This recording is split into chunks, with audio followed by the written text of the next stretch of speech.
I got a phone call from Sidney Lumet, with whom I'd just finished working. And he said, now listen, you're not going to have heard of this man, but I've seen one reel of his latest picture.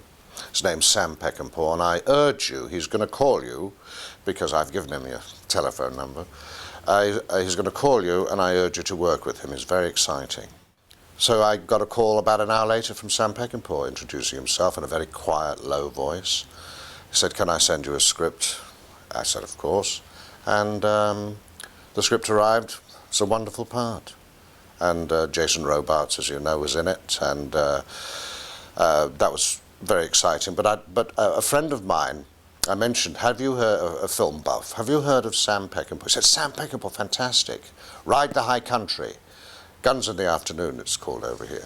So they arranged a screening of Ride the High Country for me. And I looked at it, and I could just see that this director had something really very special. You know, the way that he just treated stuff totally different from anything else.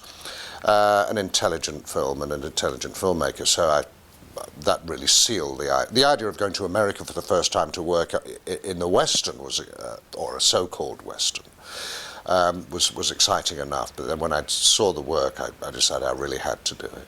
The day before I was due to fly to get to the desert, and never having been to America before, I suddenly freaked out in my mind about flying. I'd never enjoyed flying, even just little things to Europe. And so I said to my agent, no, look, I'm sorry, I just can't fly. He said, you've lost the job, you know that. You've lost a great opportunity. I said, I know, I'm sorry, I just can't. He said, okay, I'll tell them.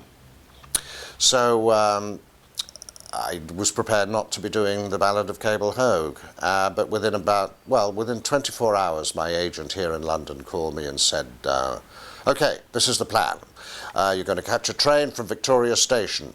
You're going to go down to Paris. You're going to change trains at Paris. You're going to go down to Barcelona in Spain. You're going to spend the night in Barcelona. You're going to catch a boat. It's going to take 2 weeks because it stops off at some islands across the Atlantic. You'll end up in New York in 2 weeks' time.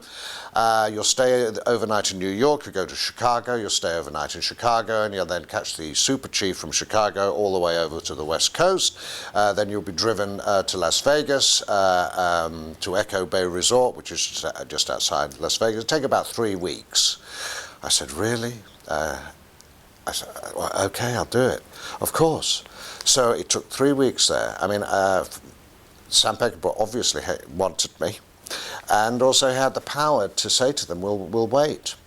So I got to this little resort where the base camp was, and I was shown to the bar immediately where Sam Peckinpah was waiting. He knew I'd arrived by then.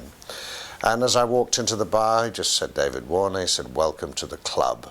Now, I don't know quite what club that was, whether it was the non-flying club or whether it was the drinking club or whatever it was. But that was his first words. And I felt at home immediately. I mean, to wait for an actor that long in a big multi-million-dollar film was something, and made me feel part of something, and certainly it said a lot to me about the man, Sam Peckinpah, to go to those lengths.